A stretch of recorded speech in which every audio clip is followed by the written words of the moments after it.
This clip is brought to you by SaveWithConrad.com.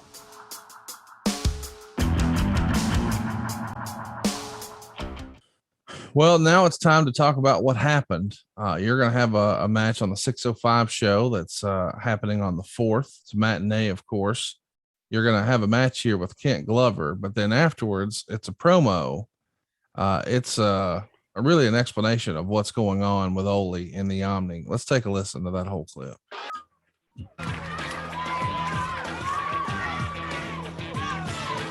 We're back at ringside. World Heavyweight Champion Ric Flair and Arn Anderson want to have the National Tag Team Champions. We talked earlier about Ole Anderson. What has happened to him? Let you two guys talk about it now. As I said, you keep your mouth shut. I'm going to go in and slap your face.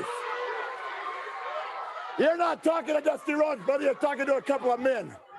Now get in here, Tony Schiavone. As I said earlier, the great Ole Anderson unable to be here today because of the fact he was maliciously attacked. He's hurt, and we want to roll a film right now showing the whole world exactly what kind of man they call the American Dream. Here we go. The American. Here he is in all his glory, hollering at me standing all by myself, me the great one, Arn Anderson right there, both of us dealing, unable right now to think about anything except the leg on a great member of our family, Ole Anderson. But sure, he's going to stand there and challenge me, knowing that my mind and my heart are there with our cousin Ole. Now look at this, Tony Schiavone. You tell me right now that this great athlete deserves to suffer an injury like this. And you know what really disgusts me? There's about 16,000 people in the Omni laughing and hollering, thinking that's a real smooth operation. Now, I'm going to tell you people something as you watch this film, and I'm going to identify myself for all you fools out there that might not recognize the voice. The name is Ric Flair. They call me the world champion. For all of you out there that think that this is real cute and the Dusty Rhodes is a big dog now, you remember one thing. Arn Anderson and Ric Flair walk as tall as any two men alive today. As I'm standing here right now, I'm making you a promise. I'm making myself a promise. We have made the rest of our family a promise. Dusty Rhodes will be back in the hospital within 90 days. I'm going to break the silence right now. I'm tired of being polite. I'm tired of being polite to you. What you've just witnessed hits me right in the guts. You took a man, Dusty Rhodes, that helped raise me, and before my very eyes, with those 200-300-pound road warriors riding shotgun, you have crippled him right before my very eyes. And for a man like me, that is an Anderson, that is inbred with Anderson blood, I can't accept it. And the thing that makes me sick, Tony Schiavone, is guys like you, Jim Crockett, David Crockett. He comes in the ring, Dusty Rhodes comes in the ring with a steel-toed boot, continuously kicks Ole Anderson in the leg. I've told you about that boot time and time again. You won't do anything about it. If that had been Ric Flair wearing it, if it had been me or Tully Blanchard wearing it, what would you have done? Fines, suspensions. Hey, I'm not taking you home. Oh my goodness, baby dolls out here. You take me home or not. I'm out here to say, Arn Anderson, you are next. Oh, is that a wait? Just 1 minute. Wait a minute, Tony. You're next. And I got news for you. When you get off Space Mountain, you'll be like this. Tony Schiavone, any intelligent human being knows that women were put on this earth. You understand? Dinner and make babies, and that's where the line is. You gotta go. We'll be right back. So Baby Doll comes out, points her finger in your face, and says, "You're next." And you and Flair go nuts. This is great stuff.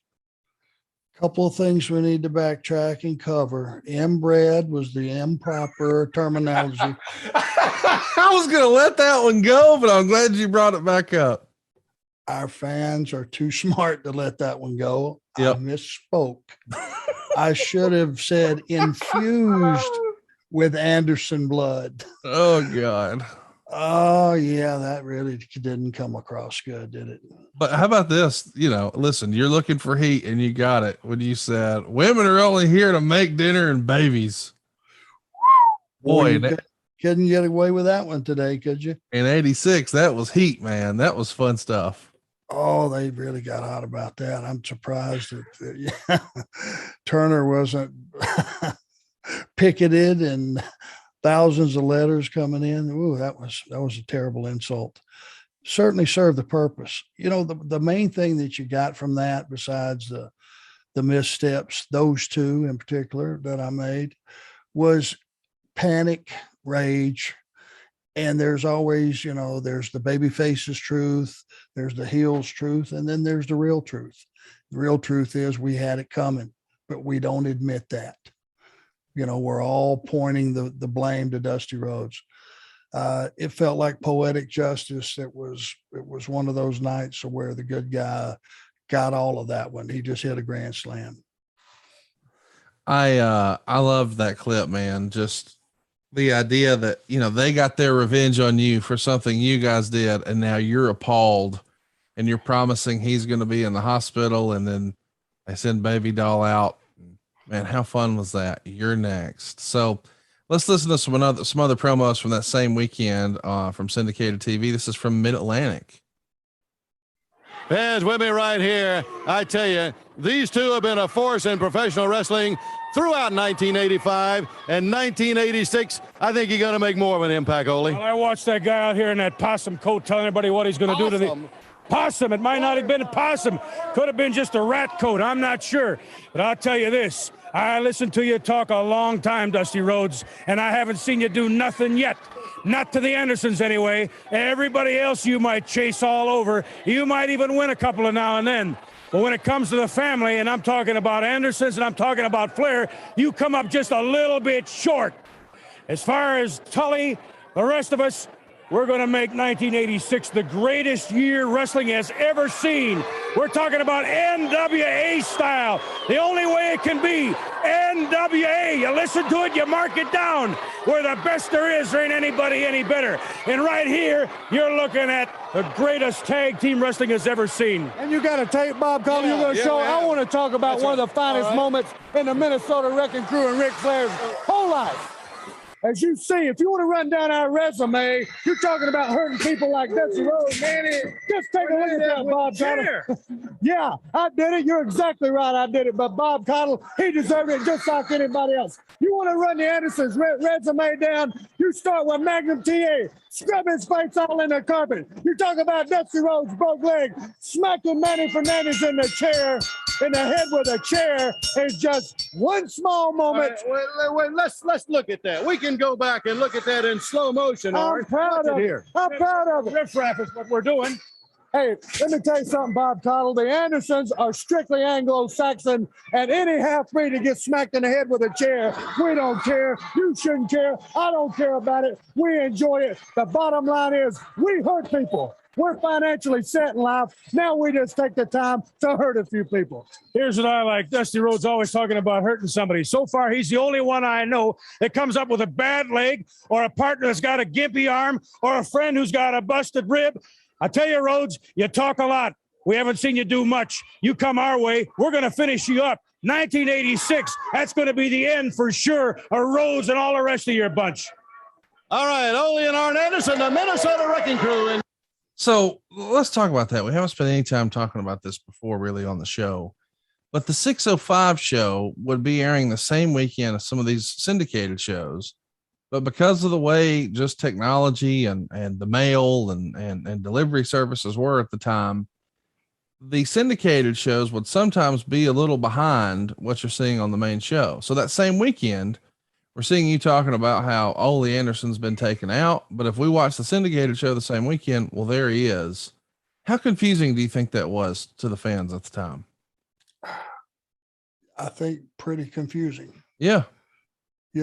As we go back and mistakes that we see, like, misspeaking and things like that, it was one of those situations that you needed to have it in order if you could, but sometimes, TVs would be 2 weeks behind. and you would try to keep up with it. It was if there would have been a fix, don't you think somebody would have figured out a way to fix it where it was for sure. all on the same, keel and everything happening? And I think the fans were smart enough that in time they started to figure out, okay, this is a couple of weeks ago, so the TV's got to catch up. But it can be very confusing. Hey, it's Conrad Thompson. Thanks for checking out the podcast here on YouTube. Be sure to hit the subscribe button and the notifications bell so you get a notice anytime we upload some new content. And go save yourself some money right now. If you're in a 30-year loan or you have credit card debt, it's not a matter of if I can save you money. It's a matter of how much. Find out right now for free at SaveWithConrad.com.